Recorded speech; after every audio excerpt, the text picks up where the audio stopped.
Welcome to today's class on algebra. Today we discuss multiplicative norms. This is the definition of multiplicative norm. Let D be an integral domain. A multiplicative norm n on D is a function mapping D into the integers z such that the following conditions are satisfied. 1. N of alpha equal to 0 if and only if alpha equal to 0. Second condition, n of alpha into beta equal to n of alpha into n of beta for all alpha beta in D. Now we prove a theorem. If D is an integral domain with a multiplicative norm n, then n of 1 equal to 1 and modulus of n of u equal to 1 for every unit u in D. If furthermore, every alpha such that n of alpha equal to 1 is a unit in D, then an element pi in D with n of alpha is equal to p for a prime p belongs to Z is an irreducible of D. So we prove this theorem. First we prove that n of 1 is 1. So let D be an integral domain with a multiplicative norm n. Then you know that n of 1 is n of 1 into 1. And you know n is a multiplicative norm. So n of alpha into beta is n of alpha into n of beta. So this can be written as n of 1 into n of 1. So what you are getting is n of 1 into n of 1 is n of 1. So n of 1 must be equal to 1. Again, if u is a unit, then you know that 1, you know that 1 is equal to n of 1. And since u is a unit, 1 equal to u into u inverse. So this is equal to n of u into n of u inverse. This is because n of alpha into beta is n of alpha into n of beta. And since n of u is an integer, this implies that modulus of n of u is 1. So how 1 equal to n of u into n of u inverse. You know that n of u is an integer. So from this, what you are getting is n of u is 1, n of u inverse is 1. So that n of u into n of u inverse is 1, or n of u is minus 1, n of u inverse is minus 1. So in that is, we are getting n of u equal to 1 or minus 1, that is modulus of n of u is 1. So since n of u is an integer, this implies that modulus of n of u is 1. Now assume that units of D are exactly the elements of the form plus or minus 1. Let pi belongs to D be such that n of pi is equal to p, where p is a prime in Z. Then suppose that pi is equal to AB. Then we have p is equal to n of pi, and you know that pi is AB. So from here we are getting, suppose that pi is equal to alpha into beta. So this is equal to n of alpha into beta. This is equal to n of alpha beta. And you know that n of alpha beta is n of alpha into n of beta.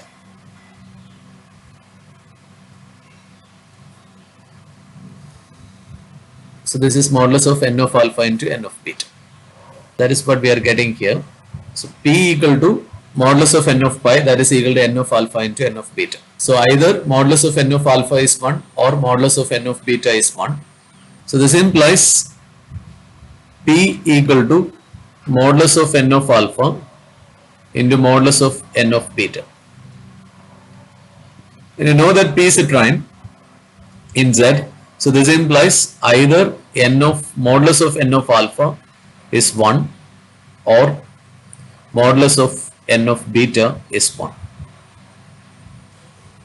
This is because p is a prime. So you are getting either modulus of n of alpha is 1 or modulus of n of beta is 1. So this implies alpha or beta is a unit. You know that for units, modulus of n of u is 1. So n of pi equal to alpha into beta implies alpha or beta is a unit. So this implies pi is an irreducible. So what this means is, if n of pi is a prime p, then pi is an irreducible.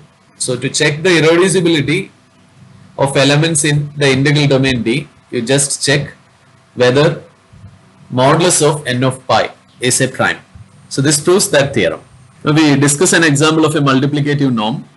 On z of phi, the function n defined by n of a plus bi is equal to a square plus b square gives a multiplicative norm in the sense of our definition.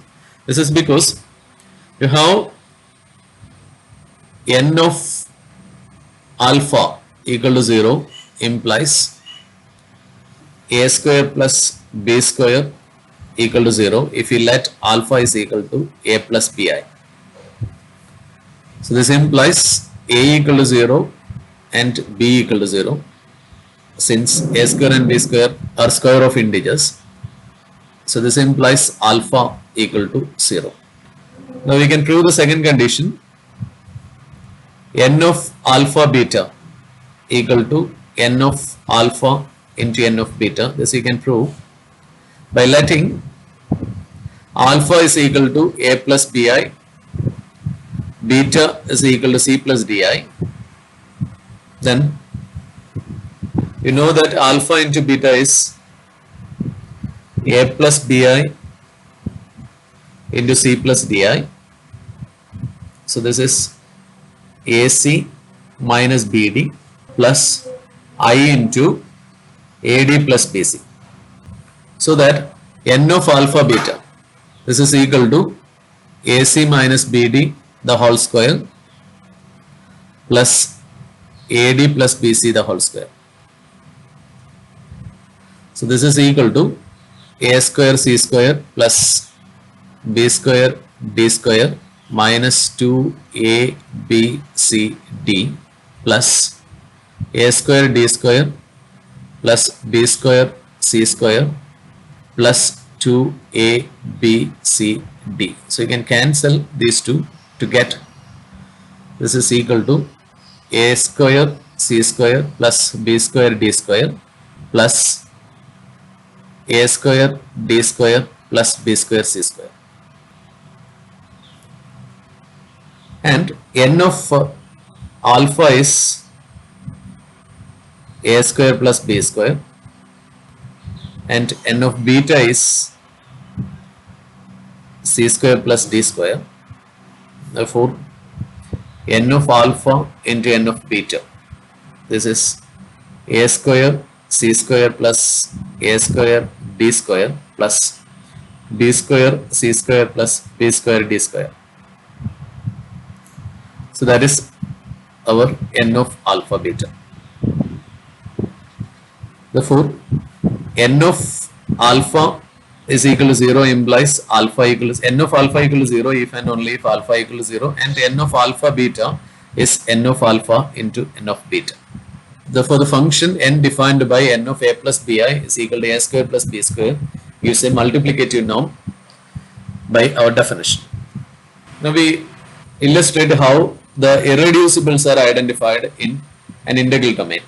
You know that v of alpha is equal to n of alpha is a Euclidean norm on z of I for non-zero alpha in z of I, and the units are precisely the elements alpha of z of I with n of alpha equal to n of 1 equal to 1.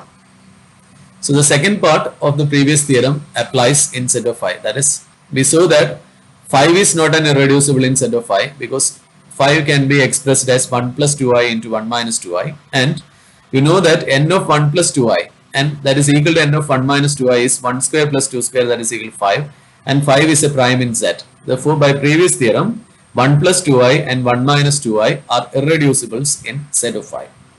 So you can check the irreducibles in Z of I in this way. You consider the norm of that element, check whether that is a prime or not.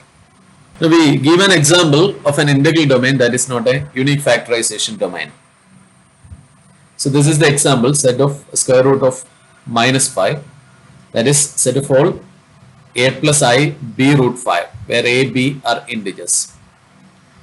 As a subset of complex numbers, it is closed under addition, subtraction and multiplication, and this contains 0 and 1. Therefore set of square root of minus 5 is an integral domain. You can write 0 as 0 plus I into 0 root 5 and 1 as 1 plus I into 0 root 5. Therefore, 1 and 0 belongs to set of minus root 5. 0 and 1 are integers. So it is of the form a plus I b root 5. For a b belongs to set. Therefore, it is, and you know that it is closed under addition, subtraction and multiplication. So set of square root of minus 5 is an integral domain. Define the norm n on set of square root of minus 5 by n of a plus b root 5 by a square plus 5b square. Remember that square root of minus 5 is I square root of 5. You know that n of alpha is 0 if and only if a square plus 5b square is 0. This happens only if and only if a equal to 0 and b equal to 0. That is n of alpha equal to 0 if and only if alpha, that is equal to a plus b square root of minus 5, this is equal to 0. As we have done in the previous example, we can see that n of alpha into beta is n of alpha into n of beta. So we have an integral domain set of square root of minus 5 with a norm. Now let us see what are the units of set of square root of minus 5 by finding all elements alpha in set of square root of minus 5 with n of alpha equal to 1. You know that if alpha is equal to a plus b root minus 5 and n of alpha is 1, we must have a square plus 5b square is 1. This is because n of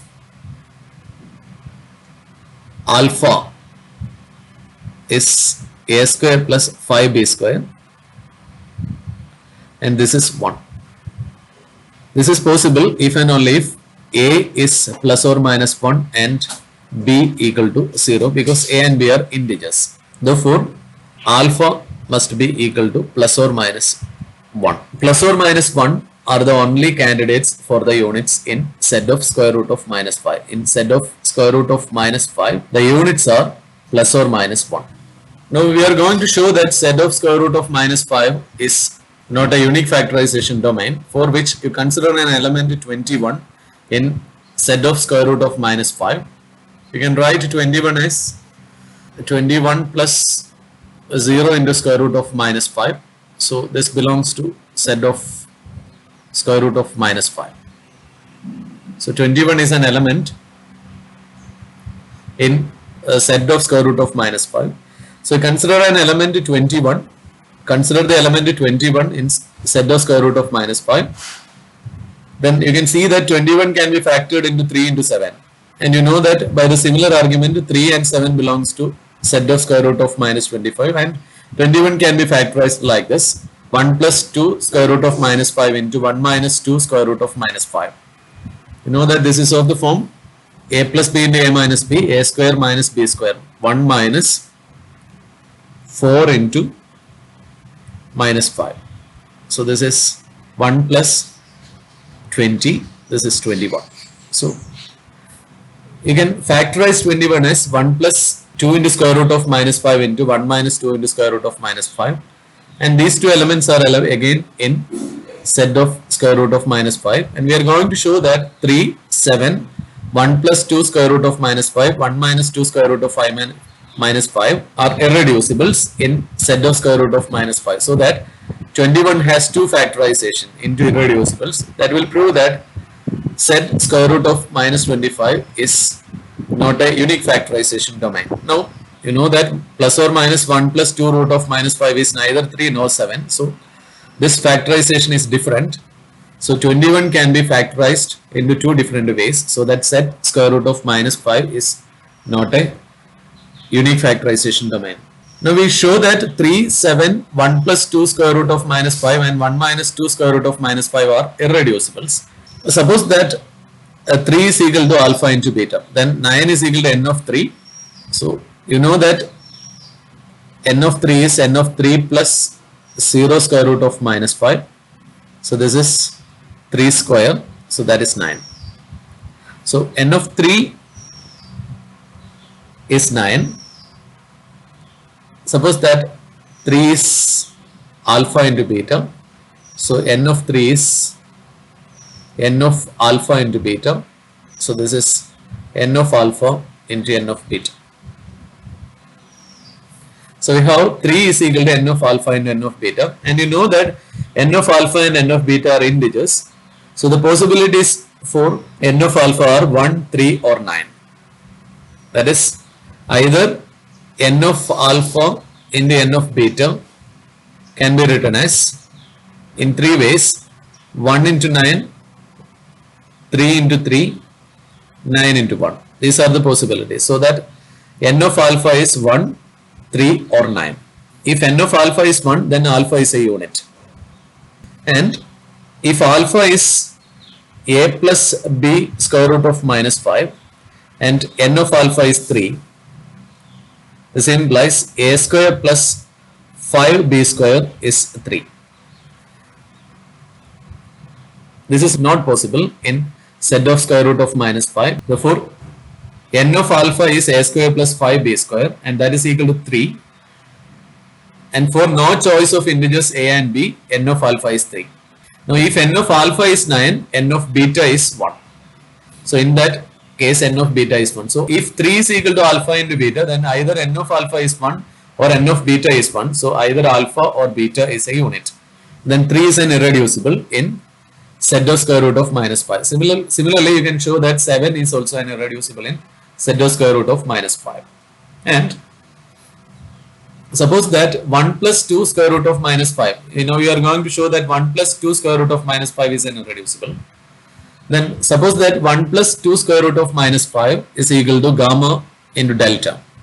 And you know that n of 1 plus 2 square root of minus 5 is 1 square plus 4 into 5. You know that n of a plus b root 5 is a square plus 5b square. So using that, this is equal to 1 square plus 5 into 2 square. From this you can see that it is 21. So 21 is equal to n of 1 plus 2 root minus 5. So that is 21 is n of gamma into n of delta. So since n of gamma is an integer, the only possibilities are n of gamma into n of delta is 1 into 21, 3 into 7, 7 into 3, 21 into 1.